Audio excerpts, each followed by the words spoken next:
irya minsi Yezu yabari abigishwa biwe ati akarorero kabi ntikazokwigera kabura ariko uwo kazovako arigorewe ivyo mubera byo nuko bo mubohera urusyo kwizosi bakamucuranguriza mwibenga hako yosha nabi umwe muri abo bana bato bato muragabe na mwebwe nyene uwo muvukana niyacumura umuhanure niyigaya umugirire ikigongwe niyagucumura ko agashikindwi ku munsi agashikindwi akakugarukako avuga ati ndigaye uramugirira ikigongwe abatumwa barahava babwira umukama bati twongerereze ukwemera umukama ababwira ati iyo muba mufise ukwemera kungana n'agatete ka sinapi mwobariye uyo mukere muti irandure uze kwitera mu kiyaga woca ubagamburukira twakire kandi dushimagize iyi nkuru nziza ya Kristu.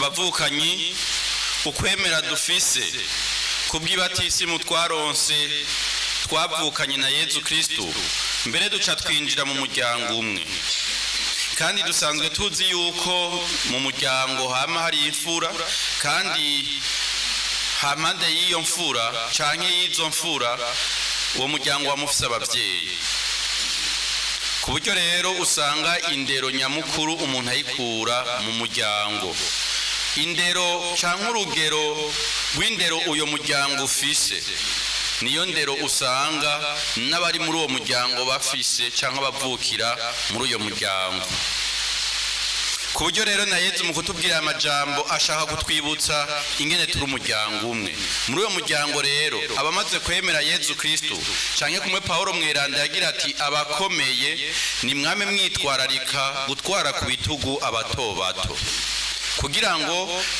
tubabere akarorero. Turumvise ingene Yezu atweretse uwo wese yanka kuba akarorero wanse kuba akarorero w'igitsitazi.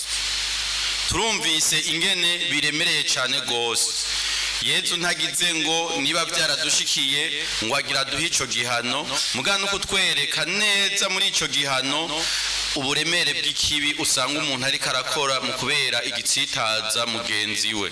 Twavyumvise ngo uwaheza kaba karorero kabi uwaheza kabera igitsitaza mugenzi we ngo vyo mubera byo bamuboheye urusyo kwizosi uyagarukiye ngaha harunda acavuga ati ruzunguruswa n'indogobwe zibiri bakamuta mwibenga. Ni ikimenyetso cy'ukungene gutsitaza uwundi bimubuza gutera imbere bimubuza guhura n'umukama kandi akatari gake biradushikira ugasanga dufise kwa kwemera ko ku majambo kwa kwemera twize mu ikatikisimu y'amasakramentu twigishwa amabwirizwa twoyadondagura kandi ni byiza nivyo birakenewe kuko twamadukeneye yuko igihe cyose dushobora gusigura ukwemera kwacu. Petero mweranda ni wagira ati mwame mugabiye kugira ico mwishura uwo wese abaza imvo zijanye n'umwizero wanyu. Mugabo uko kwemera ntigukwiye gusa ntiguhagije ivyo tuba tuzi ivyo tuba twarigishijwe turahamagarirwa kubibera icabona turahamagarirwa kuba ivyabona vy'uko kwemera. Umweranda Papa Paul wa gatandatu niwe yavuze ati isi ya none ntikeneye abigisha karuhariwe ikeneye ivyabona nubwo yokumviriza abo bigisha nuko babi ivyabona vy'ivyo bigisha. Tugaca twumva ingene rero ngaha duhamagariwe gusubira tukirimbura turaba mbega twebwe aho tubaye naho tugendera ubwo turi vyabona nous sommes les témoins. Kuko burya twama twibaza yuko tuzoza guharira ivy'Imana tuzoza kwigisha ivy'Imana tukabivuga n'ubwenge buhanitse mugabe ico sico isi keneye. Isi keneye kwikorakorera kwibonera kubona ububasha bw'uko kwemera kwacu. Hariho umuntu n'umuhakanyi yigeze kuvuga ngo igihe cyose nzobona abakristo bavuye mu ngoro y'Imana bakavayo bijiriwe ukuraho sinzopfa mponyoje y'ikirenge. Rero twitwa ba Kristo, dufite iryo zina ry'aba Kristo, twitwa bemeye, turabwirizwa kwera abandi inzira yo gushika ku Mana.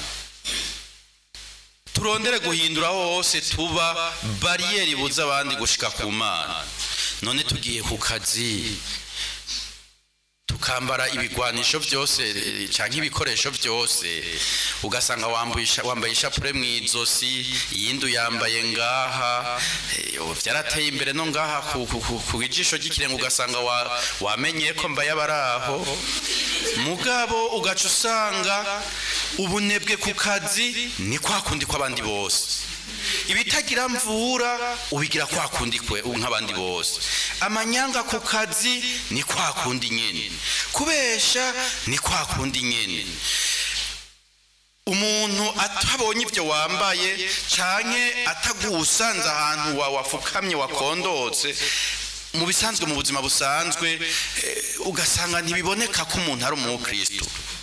Kandi tuvuze ko umuntu biboneka ko ari umukristo, sukumera nk'aba bafarizayo bambara iziremvye n'ibindi byose bakerekana mu nyambaro. Oya, ahubwo hageze neza ko umuntu ashingira intahe uko kwemera, akabishingira intahe.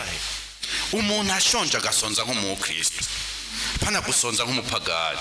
Ego umuntu ashaka gusonza nk'umupagani. None ushonje ugatangura kurabaho ukorakora, ubwo ntubushonje nk'umupagani. Mugabo ushonje ugasonza nk'umukristo, nako ushonje ukagira uti Imana nigaburira n'ibisiga bitigera birima, Imana niyo yambika n'amashugwe yo mu murima kandi atigera ajisha, aho niho ubushonje nk'umukristo. Rero n'ibindi byose kandi urashobora kurenganywa nk'umukristo. Nivyo twumvise mbere na Yezu atwigishije kuri iyi ntambwe ya kabiri. None rero kuri iyo ntambwe ya mbere turahamagariwe koko guhurirana n'ico twemera, gusa n'ico twemera, kandi bikaba ivyo mu mutima. Tugaca twitwararika rero kumera nk'abakinyi. Muzoraba bakunda basket, muri ko muraraba abakinyi ba basket, umukinyi wa basket araza agakingira umwansi uwo babana kugira ngo agende atsinde canke arengane. Iki nico Yezu adutumiriye, ko natwe muri ubwo bwana buto buto, eka natwebwe turi n'abana bato bato mwana ashima, mugabo ko dufise intambwe tumaze gutera canke ico twitwa tubera abandi inzira yo gushobora kugenda ngo batere imbere muri ubwo bumenyi bwa Kristo, batere imbere mu buzima bwabo buru Kristo, batere imbere mu kwemera.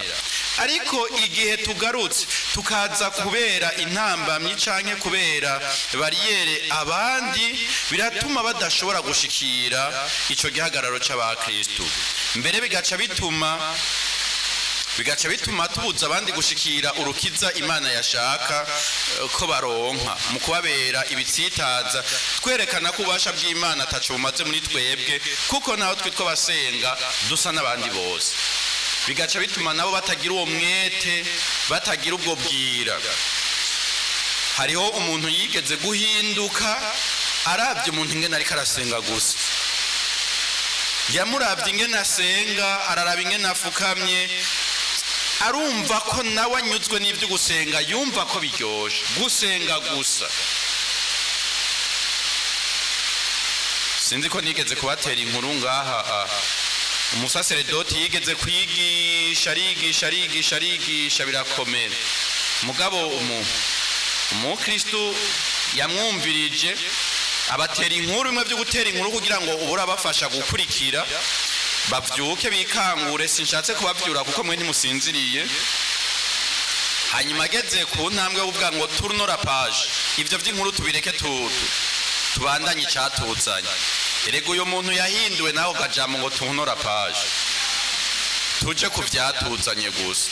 None rero akantu na gatoyi k'ingeso umuntu yerekana ko ihagaze kuri uko gusenga birashobora guhindura ubuzima bw'umuntu.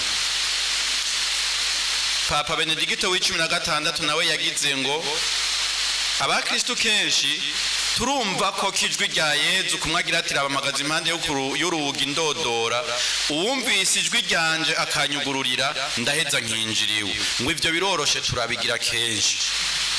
mugabo ngo ikitugora ni ugusubira kumwugururira ngo tumutware muri bagenzi bacu. Duca tumugumiza iwacu tuza turamubwira za ngorane zacu, bya bindi bya minsi yose biduhanze. Mugabo muri ya nyifato yacu ya minsi yose, muri bwa buzima bwacu bwa minsi yose, muri uko kwihambirira kugendera ibyo twemera, ugasanga ntitwemerera Yezu ko atembera, kwa gufasha boro, kwa guhanura abahuvye,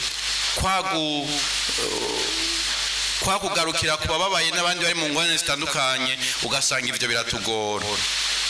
Ico rero nico umukama duhanuye ubwa mbere atwereka ingene kubera abandi inzira bashikana kuri we ingene vyihutirwa kandi biri n'agaciro, ariko kandi kubera intambamyi uwundi bikamutuma adashikira Kristo ingene biremereye kandi ari bibi.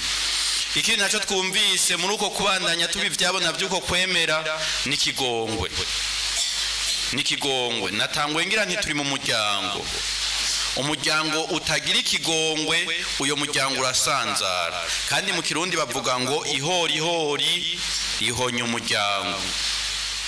Yezu rero atubera akarorero mu kwama tugirira ikigongwe. Papa Francisco niwe yigeze kuvuga ngo Imana ntiyigera irambirwa no kutubabarira, kandi ntiyigera igaruka ku byo yatubabariye ngo biduhe ko gasopo. Ariko twebwe nitwe tugaruka tukarambirwa no kuyisaba ikigongwe. Igihe cyose tugiye tuyisaba ikigongwe iratwakira ikaturekurira kabi kacu. Mugabo natwe ikigira iti genda namwe mumere gutyo. Ni mu abanyakigongwe nk'uko so wanyu wo mwijuru ari umunyakigongwe. Ico kigongwe rero bwa mbere gihera mu kuhanura uwundi. Kenshi turakunda kugira tuti jewe ataje sinzohonyorayo, sije namucumuyeko niwe yancumuyeko. Rero ngaho nituba turiko turabanyakigongwe nk'uko umuvyeyi wacu Imana ari umunyakigongwe, kuko twibuke yuko ariyo yadukunze tukira abacumuzi, kandi turazi yuko niyo twatakaye turafise imigani muri iki gitabo cy'inkuru nziza ya Luka nyene ingene Imana ariyo yirondera umucumuzi. Ari naco gituma twumvise iduhamagarira gukebura uyo aba yadushayeko, canke gukebura uyo ari mu nzira itariyo. Mugabo kandi incuro zose agaruka kudusaba imbabazi ko twozimuha tutamuharuriye. Biragoye, rimwe rirazigwa, kabiri, irya gatatu nibara. Siko tuvuga none. Mugabo watubwiye ngo ku munsi niyagucumura kenshi urindwi akagaruka uramugirira ikigongwe. Rero si rimwe, kabiri, gatatu, kane, gatanu, gatandatu, indwi, igihe cyose. Igiharuro indwi murazi ko ari igiharuro gishitse, igiharuro cyuzuye. Rero incuro zose wagucumuye kazoza kugira ikigongwe, ugusaba ikigongwe urakimugirira. Mbere rero ngaha twumve yuko ubwa mbere utangura kwitegura kumugirira ikigongwe ataranaza. Disposition intérieure au pardon. None gayeme hamwe hose twama turajyana, twama turitana ibi na biriya, twama turanka kwakirana no gutabarana ngo nuko tutava hamwe, nta nico tuba twaranacumuranyeko. Dufatira ku butandukane dufise tutihaye, ugasanga ivyo biratumye umuntu umwanka canke wumva umengo yaragucumuye kandi atagucumuyeko. Muca mwumva yuko hari intambwe tubwirizwa gushikako, hari intambwe tubwirizwa gutera. Ivyo byose rero bizovahe mu gusaba ukwemera. Rero abatumwa amaze kumva ingene ivyo bintu bikomeye, basanze neza na neza mu magara ya muntu ataburyo yoshobora. Naco gituma baciye bagaruka babwira Yezu ati erega duha ukwemera, kandi Yezu aca arashima ico gisabisho cabo mu kubabwira ati iyo mwamufise n'ukwemera kungana n'agatete ka sinapi mwobwiye uwo musozi ati nuze ukaza. Yemwe ashatse kubabwira ingene basavye neza. Gusaba ukwemera nukwama uteze amashi, nukwama witeze byose mu mukama. Nkuko twumvise Zaburi igira ati isi nibiri kuri yo umukama niwe yabiremye abitereka ku mayaga. Nk'umuryango wa Murondera rero turabwirizwa kwama dusaba uko kwemera, kuko kwemera gufise ububasha budasanzwe. Mugabo rero ntituvyumva ko utariko ngo tuzoce tubona ijya misozi hajya hejuru ngo tuyihamagarize mu gisagara kuko ari myiza. ntituzove tumera nk'uraho yigeze gushaka kwerekana ko yemera ariko arasigura ibijanye no kwemera avuga ati mwebwe kwera mutemera nico gituma ibintu bidashoboka. Iyo mwaba mumeze iyo mwamwemera nka jewe uyo wundi apana singomvuga jewe mwobwiye ujya musozi ati ngati imbere reka murabe aca tangwa guhamagara wa musozi ingo uramugabira bona kandi noneho ntibanavugana rumwe. Mu nyuma abonye byanze avuga ati kutaje jewe rero ndaje.